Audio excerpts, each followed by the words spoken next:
السلام علیکم۔ ہم ناول سٹارٹ کرتے ہیں حاب حیات۔ وہ جس شیشے سے اسے دیکھ رہی تھی وہ پھر دھندلا گیا تھا۔ اس کی سمجھ میں نہیں آیا تھا کہ وہ سلار سے اگلا جملہ کیا کہے۔ وہ دوبارہ اپنی ای میل کی طرف متوجہ ہو چکا تھا۔ کتاب میں امامہ کی دلچسپی مکمل طور پر ختم ہو چکی تھی۔ وہ کمرے سے باہر نکل آئی۔ ڈپریشن کے دورے کا آغاز نئے سرے سے ہوا تھا۔ دوسرے بیڈ روم کے باتھ روم میں آ کر وہ بے مقصد اپنا دایاں ہاتھ رگڑ رگڑ کر دھوتی رہی۔ یہ احمقانہ حرکت تھی اور اس کا کوئی فائدہ بھی نہیں تھا، لیکن وہ اس وقت اپنی ذہنی پریشانی کے لیے کچھ نہیں کر سکتی تھی۔ وہ واقعی بہت اپسیٹ تھی۔ وہ شراب کا ایک گلاس نہیں تھا بلکہ اس کی ازدواجی زندگی میں آنے والی پہلی کھائی تھی، پہلی اور سب سے بڑی۔ اس کے لیے یہ یقین کرنا ناممکن ہو رہا تھا کہ وہ ایسی کمپنی کے ہوتے ہوئے شراب سے مکمل اجتناب کرتا ہوگا، اور شراب پینے کا کیا مطلب تھا یہ کسی کو سمجھانے کی ضرورت نہیں تھی۔ وہ بے مقصد گھر کے ہر کمرے میں پھرتی رہی۔ نیند مکمل طور پر اس کی آنکھوں سے غائب ہو گئی تھی۔ اللہ سکون کے آسمان کو اندیشوں کی زمین کے بغیر کیوں نہیں کھڑا کرتا؟ اس نے ٹیرس سے بے مقصد نیچے جھانکتے ہوئے سوچا تھا۔ وہ اس تاریکی اور سردی میں کتنی دیر ٹیرس کی ریلنگ کے پاس کھڑی نیچے دیکھتی رہی۔ اسے وقت کا اندازہ نہیں ہوا تھا۔ تم کیا کر رہی ہو یہاں؟ اپنے عقب میں سلار کی آواز نے اس کی سوچوں کے تسلسل کو توڑا۔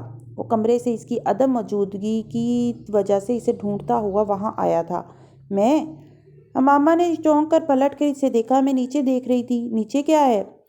سلار نے اس کے قریب آ کر نیچے جھانکا۔ نیچے؟ امامہ کو خود بھی پتہ نہیں چلا کہ اس نے نیچے کیا دیکھا تھا۔ نیچے کچھ بھی نہیں۔ سلار نے اس کے چہرے کو غور سے دیکھنے کی کوشش کی۔ وہ اسے غائب دماغ لگی تھی۔ غائب دماغ یا پھر پریشان۔ اندر چلے؟ وہ کوئی جواب دینے کے بجائے اپنی شال ٹھیک کرتی ہوئی اس کے ساتھ اندر آ گئی۔ تم سو جاؤ، میں تھوڑی دیر بعد آؤں گی، اس نے اندر آتے ہوئے سلار سے کہا۔ میں کچھ دیر ٹی وی دیکھوں گی۔ سلار ٹھٹک گیا۔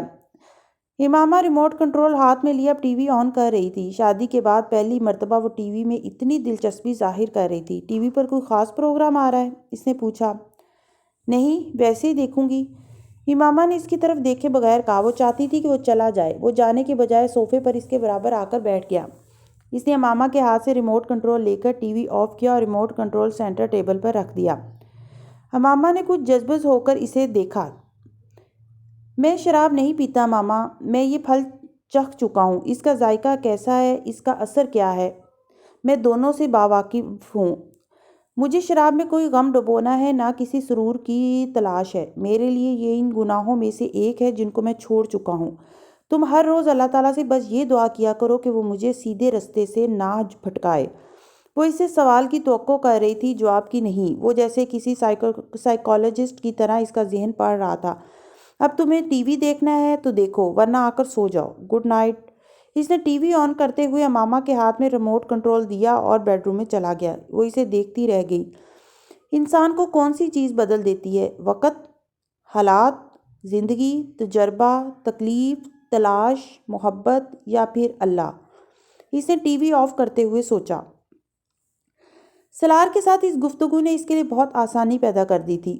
2 بار ڈنر پر جاتے ہوئے امامہ نے وہاں آنے والے لوگوں کو اس طرح نہیں جانچا تھا جس طرح پچھلی بار جانچا تھا۔ اس بار وہ اسے اتنے برے نہیں لگے تھے جتنے پچھلی بار لگے تھے۔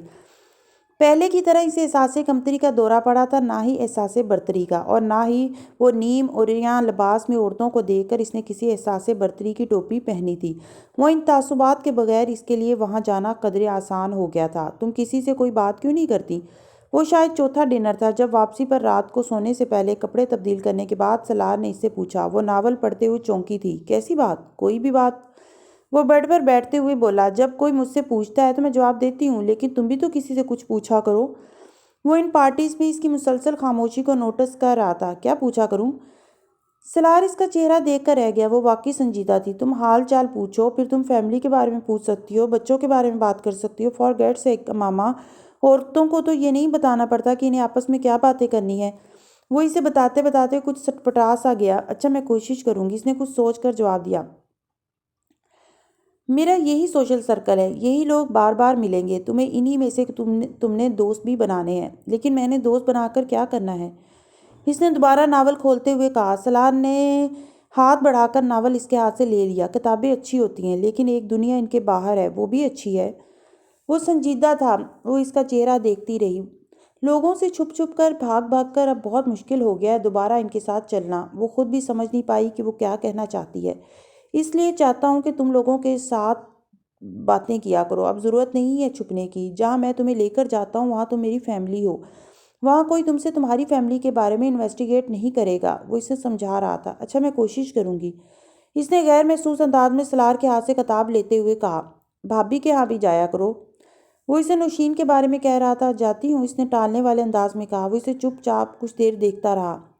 اب اس طرح مت دیکھو مجھے، امامہ نے اس کی نظریں اپنے چہرے پر محسوس کرتے ہوئے گردن موڑ کر کہا۔ میں نے کہا ہے نا میں کوشش کروں گی۔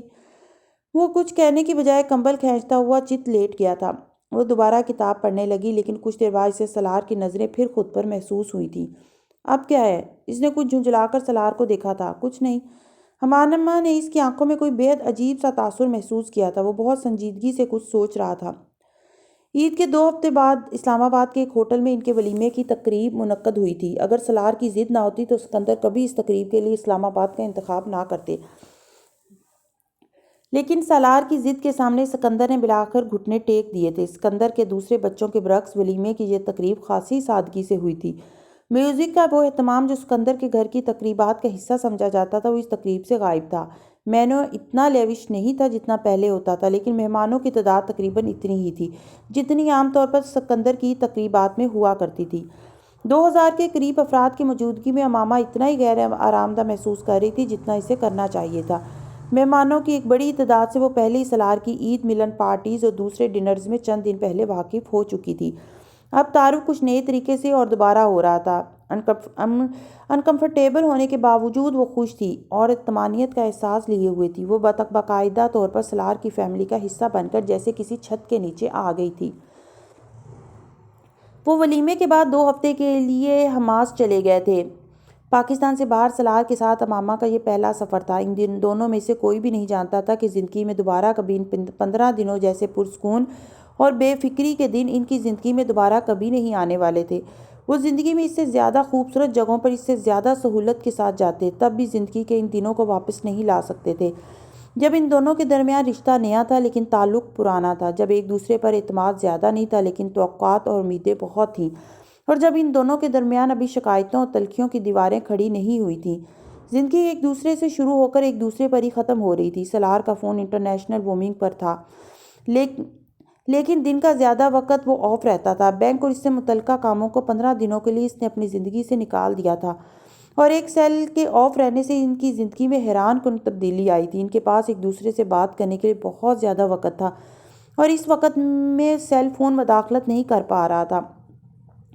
ایک دوسرے سے کہی جانے والی ساری باتیں بے معنی تھیں، ساری باتیں بے مقصد تھیں، اور ساری باتیں ضروری تھیں۔ وہ دونوں ایک دوسرے کو اپنے بچپن، اپنے ماضی کے سارے قصے، ساری خوشگوار باتیں بتاتے رہے تھے جو ایسے ہی ٹرپس سے جڑی تھیں۔ سمندر کے پانی کے اس جھیل نما حصے پر بہت سے بنے رانچز میں سے ایک پر بیٹھے شفاف پانی میں نظر آتی مختلف قسم کی آبی مخلوق کو دیکھتے اور ایک دوسرے کو دکھاتے انہیں پتہ نہیں کیا کیا یاد آتا رہا۔ پھر انہیں ہنسی کے دورے پڑتے، بے وجہ ہنسی جس کا تعلق کسی چیز سے نہیں، صرف اس ذہنی کیفیت سے تھا جس میں وہ ان دنوں تھے۔ سالار حماس پہلے بھی آ چکا تھا اور اس کے لیے وہ جگہ نہیں تھی۔ وہ اسے لے کر ان تمام جگہوں پر جا رہا تھا جو سی فوڈز کے لیے مشہور تھیں، اور امامہ کو پہلی بار اندازہ ہو رہا تھا کہ اسے کس حد تک سی فوڈ پسند ہے۔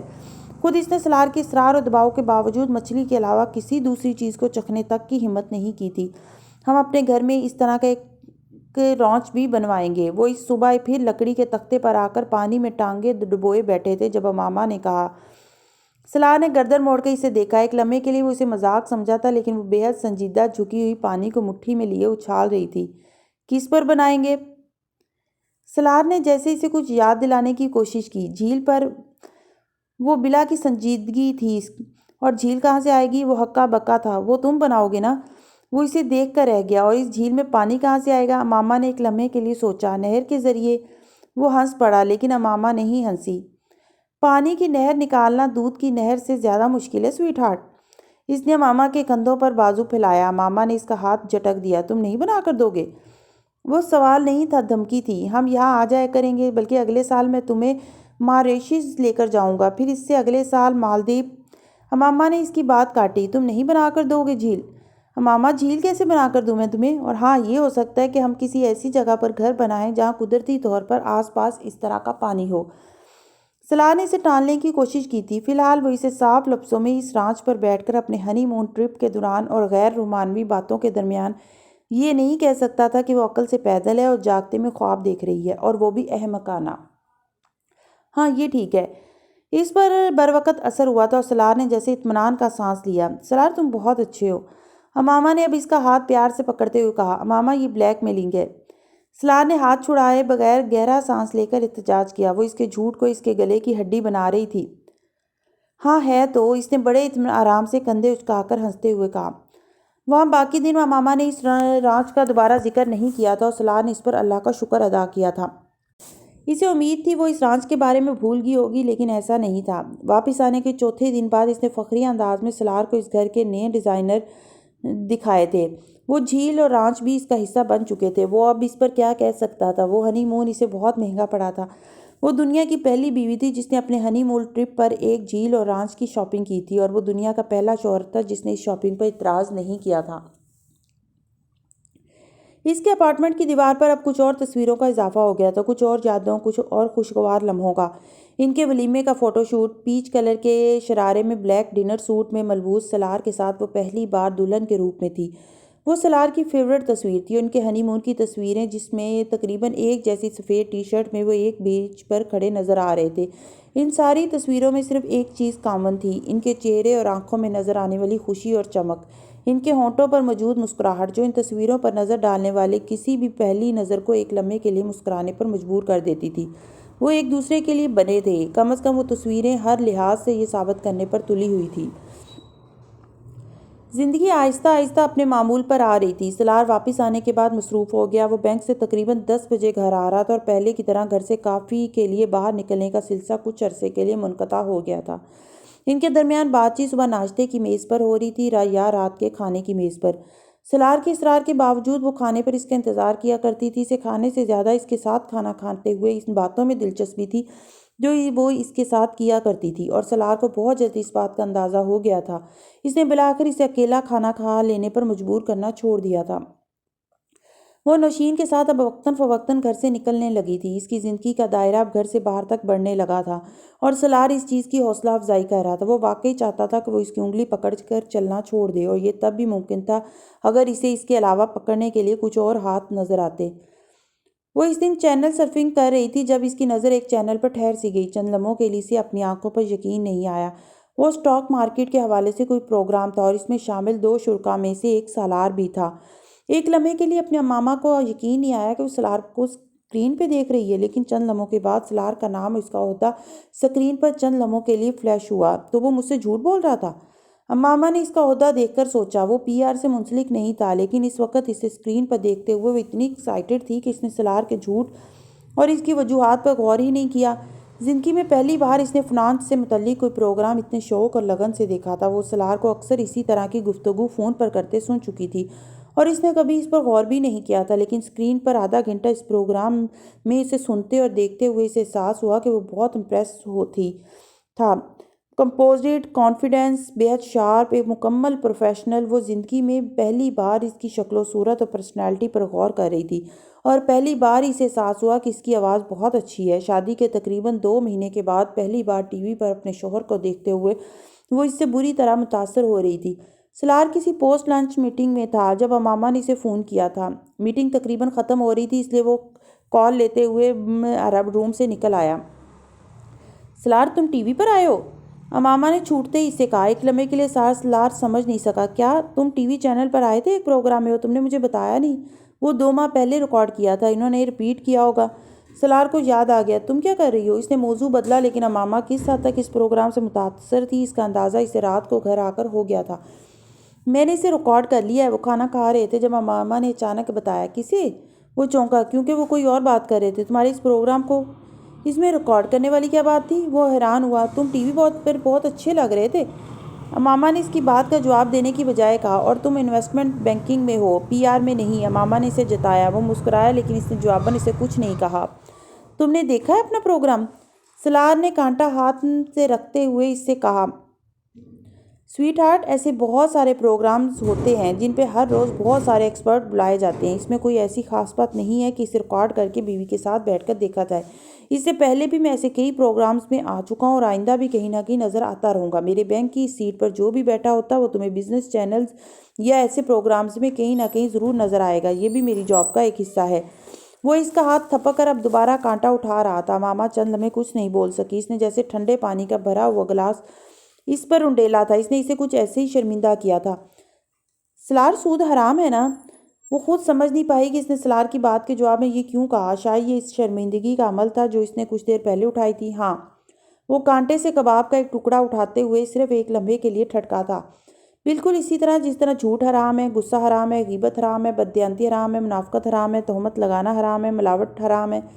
وہ اطمینان سے کہہ رہا تھا، میں ان چیزوں کی بات نہیں کر رہی۔ امامہ نے اس کی بات کاٹی۔ اس نے جواباً امامہ کی بات کاٹی۔ کیوں؟ کیا ان ساری چیزوں سے انسان اور معاشرے کو کم نقصان پہنچتا ہے؟ امامہ کو جواب نہیں سوجا۔ وہ صرف ٹی وی کے پروگرام میں بیٹھا ایسی گفتگو کرتا امپریسو لگ رہا تھا۔ حقیقی زندگی میں اس طرح لاجواب ہونا کچھ زیادہ خوشگوار تجربہ نہیں تھا امامہ کے لیے۔ تم جسٹیفائی کر رہے ہو سود کو؟ اس نے بلا کر کہا۔ نہیں، میں جسٹیفائی نہیں کر رہا، میں صرف یہ کہہ رہا ہوں کہ ہم جز کو کل سے الگ نہیں کر سکتے۔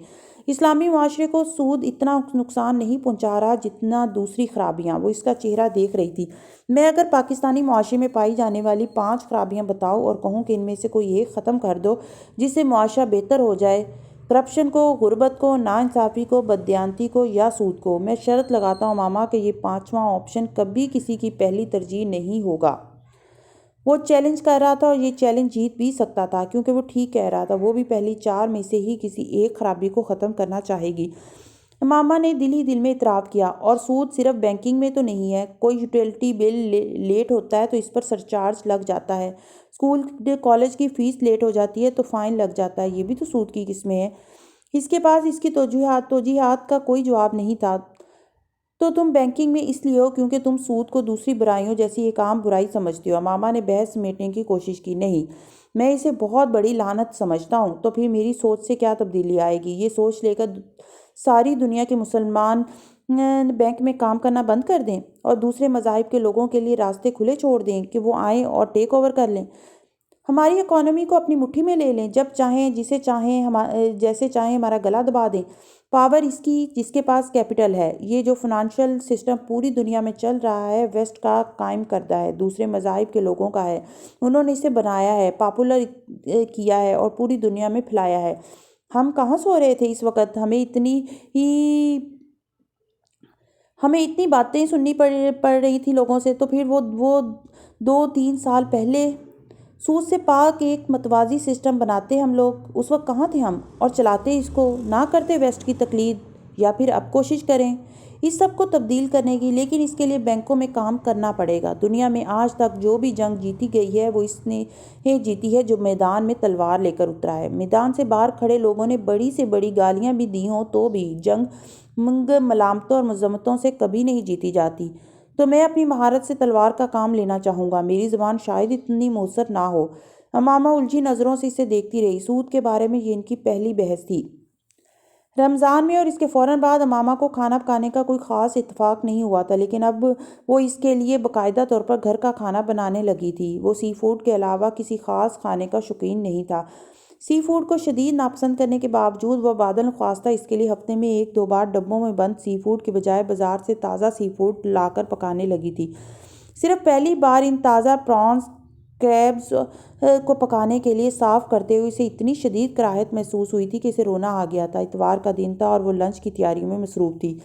سیٹنگ ایریا میں ٹی وی دیکھتے اور کسی دوست سے فون پر بات کرتے ہوئے سلار کو وہم سا ہوا تھا کہ وہ سنک کے سامنے کھڑی رو رہی ہے، اور یہ وہم اس لیے ہوا کیونکہ اس کال کے آنے سے پہلے وہ دونوں آپس میں بے حد خوشگوار انداز میں باتیں کر رہے تھے۔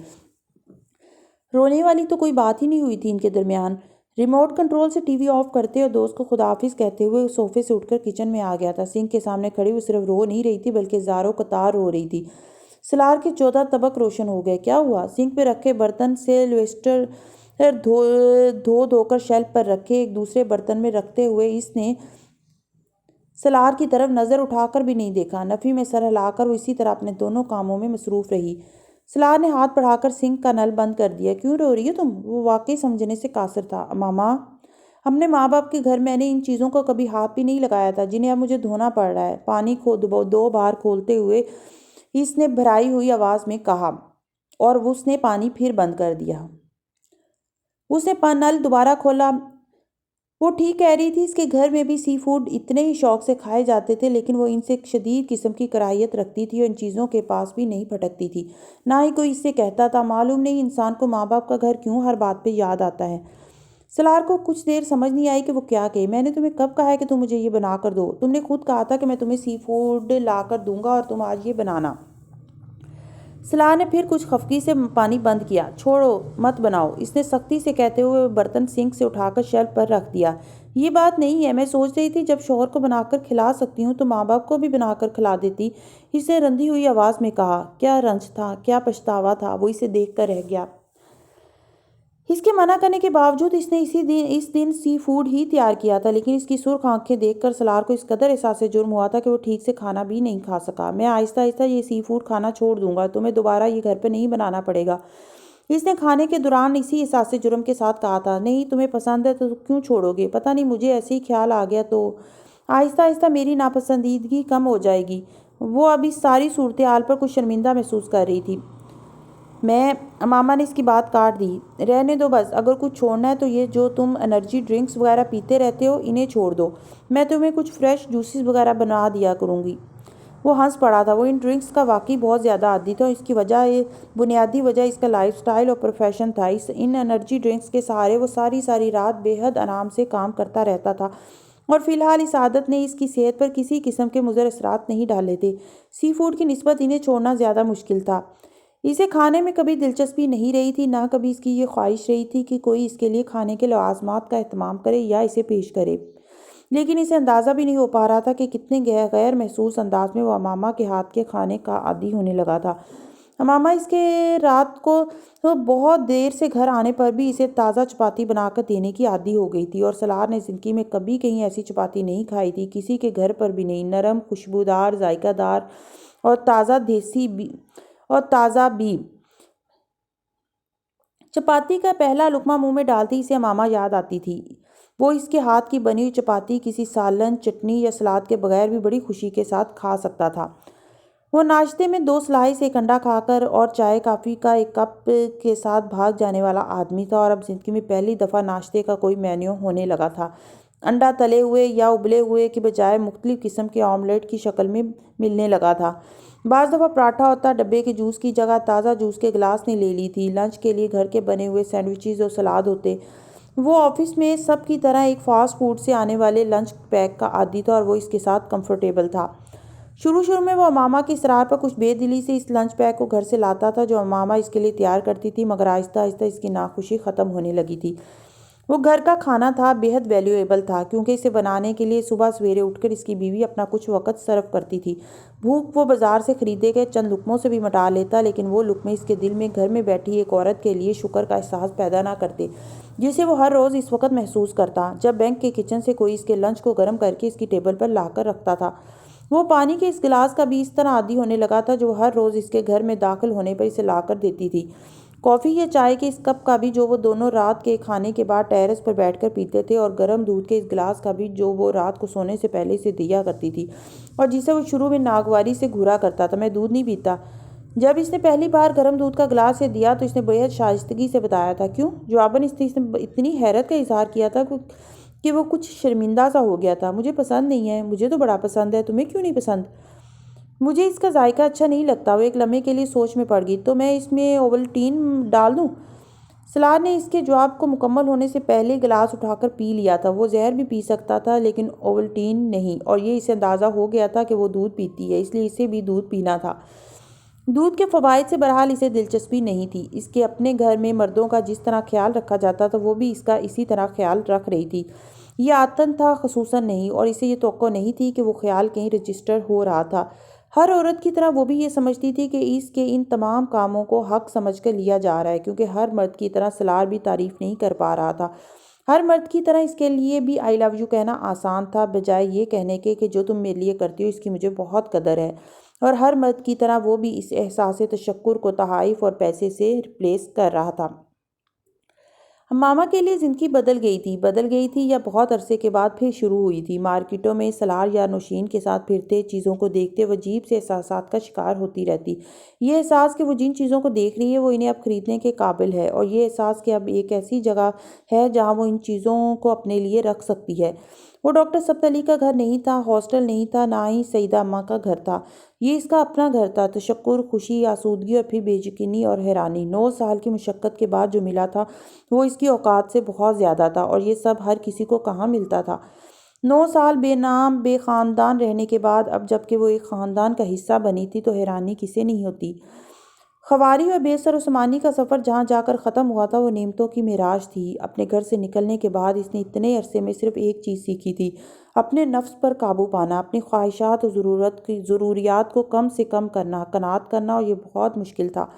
وہ آسائشوں سے نکل کر آئی تھی، ریت کا ذرہ اسے تھور کے کانٹے کی طرح چھینا تھا۔ پیسوں کو گن کر خرچ کرنا اور پھر بچانے کی کوشش کرنا، وہ کہاں عادی تھی ان چیزوں کی، لیکن وقت اور حالات نے اسے عادی بنا دیا تھا۔ اور اب جب اتنے سالوں کے بعد اسے آسائش ملی تو ناممکن تھا کہ اسے بات بات پر وہ 9 سال یاد نہ آتے۔ وہ ضرورت پڑنے پر سلار کی دراز میں پڑے پیسوں کو نکالتے ہوئے ٹھٹک جایا کرتی تھی، جن کو کمانے میں اس کی محنت شامل تھی، نہ ہی ان کی بچت میں اس کا کوئی حصہ تھا۔ اسے صحیح اندازہ نہیں تھا کہ دراز میں کتنی رقم موجود ہے، کیونکہ وہ انہیں کبھی گن نہیں پائی تھی۔ وہ ہر روز اس دراز میں کچھ رقم کا اضافہ کرنے کا عادی تھا۔ اگر وہ اس دراز کو پورے کا پورا بھی خالی کر دیتی تب بھی اگلے دن وہ خالی نہیں ہوتا تھا۔ اس روپے کو خرچ کرنا اس کا استحقاق تھا، اور اس رقم کے خرچ ہونے پر سلار نے کبھی اس سے سوال نہیں کیا تھا۔ وہ اس گھر کے سیاہ و سفید کی مالک تھی۔ وہ چیزوں کو پرائس ٹیگ دیکھ کر خریدا کرتی تھی، اپنی خواہش دیکھ کر نہیں، اور اب یکدم پرائس ٹیگ دیکھ کر خریداری کرنا اس کا لائف سٹائل نہیں رہا تھا۔ سلار زندگی میں خود بھی کبھی کبھار ہی سستی چیزوں کے استعمال کا عادی نہیں رہا تھا۔ وہ اتنا ہی فیاض اس کے معاملے میں بھی تھا۔ ناممکن تھا کہ اسے جو چیز اچھی لگتی وہ اسے نہ لے کر دیتا، اور یہ صرف بازار میں نظر آنے والی چیزوں تک ہی محدود نہیں تھا، بلکہ اسے کسی میگزین یا ٹی وی پر بھی کوئی چیز اچھی لگ جاتی اور وہ سلار سے اس کا ذکر کرتی تو وہ چیز اگلے چند دنوں میں اس کے گھر پر ہوتی، اور وہ کس قیمت پر آتی تھی سلار کو پرواہ نہیں تھی۔ وہ رات کے 3 بجے بھی اگر کسی چیز کے کھانے کی فرمائش کرتی تو وہ اسے لے جایا کرتا تھا۔ میرا دل چاہ رہا ہے۔ وہ اب اس جملے کو بولنے کی عادی ہو رہی تھی، کیونکہ کوئی تھا جو آدھی رات کو بھی آئس کریم کے 2 سکوپس، چائے کی ایک پلیٹ، پیزا کے 1 سلائس، کافی کے 1 کپ ہاٹ اینڈ سور کی خواہش ہونے پر اسے ملامت یا صبر کی تلقین کرنے کی بجائے اسے ساتھ لیے مطلوبہ چیز کی تلاش میں ایک بھی شکایتی لفظ کہے بغیر خالی سڑکوں پر گاڑی دوڑاتا پھرتا تھا۔ شادی کے اس مختصر عرصے میں بھی لاہور کی کوئی ایسی جگہ نہیں تھی جہاں کھانے کی کسی مشہور چیز کا اس نے سنا ہو اور سلار اسے وہاں نہ لے گیا ہو۔ گوال منڈی میں فجر کے بعد حلوہ پوری کے سستے ناشتے سے لے کر پی سی کے 24 گھنٹے کھلے رہنے والے کیفے میں رات کے پچھلے پہر کھائے جانے والے لیمن ٹارٹس تک، جن کو کھاتے ہوئے دیر ہو جانے پر اس نے دبئی کی وہ فلائٹ بھی مس کر دی تھی جو 1 گھنٹے بعد تھی۔ یہ ناممکن تھا کہ ایسا شخص کسی کی دعاؤں کا حصہ نہ بنے۔ اسے کبھی نماز کے بعد دعا کرتے ہوئے سلار کو یاد نہیں کرنا پڑتا تھا، وہ اسے ہمیشہ خود بخود یاد آ جاتا تھا۔ اس سے نکاح ہو جانے کے بعد پہلی نماز پڑھنے پر بھی جب وہ ناخوش تھی اور اس سے رشتہ ختم کرنا چاہتی تھی، اور ڈاکٹر ثبت علی کے گھر پر اسے دیکھنے اور سننے کے بعد بھی جب اس نے پہلی بار اپنے شوہر کے لیے اجر کی دعا کی تھی، اور رخصتی کے بعد اس گھر میں پہلی نماز کے دوران بھی جب اس نے سلار کے لیے اپنے دل میں محبت پیدا ہونے کی دعا کی تھی، وہ اسے یاد آتا تھا یا یاد رہتا تھا۔ دن کی کوئی نماز ایسی نہیں ہوتی تھی جب وہ سلار کے لیے اللہ سے نعمتوں اور اجر کی طالب نہیں ہوتی تھی، تب بھی جب وہ اس سے شاکی یا خفا ہوتی تھی۔ وہ اللہ کے بعد اس دنیا میں واقعی اس کا آخری سہارا تھا، اور سہارے کا مطلب ہوتا ہو اور اہمیت کوئی امامہ سے پوچھے، آر یو شیور تم اکیلے رہ لو گی؟ سلار اب بھی جیسے یقین دہانی چاہتا تھا۔ وہ 2 ہفتوں کے لیے نیو یارک اپنے بینک کی کسی ورکشاپ کے سلسلے میں جا رہا تھا، اور امامہ اس بار اپارٹمنٹ میں ہی رہنا چاہتی تھی۔ عام طور پر سلار کراچی یا کہیں اور جاتے ہوئے اسے سعیدہ اماں یا ڈاکٹر ثبت علی کے ہاں چھوڑ جایا کرتا تھا، لیکن اس بار وہ بضد تھی کہ وہ وہیں رہے گی۔ اس کا خیال تھا کہ اب وہ وہاں اکیلی رہ سکتی ہے۔ میں رہ لوں گی، ویسے بھی فرقان بھائی اور بھابھی تو پاس ہی ہیں، کچھ نہیں ہوتا۔ اس نے سلار کو تسلی دی۔ اس کی فلائٹ صبح 11 بجے تھی اور وہ اس وقت پیکنگ سے فارغ ہوا تھا۔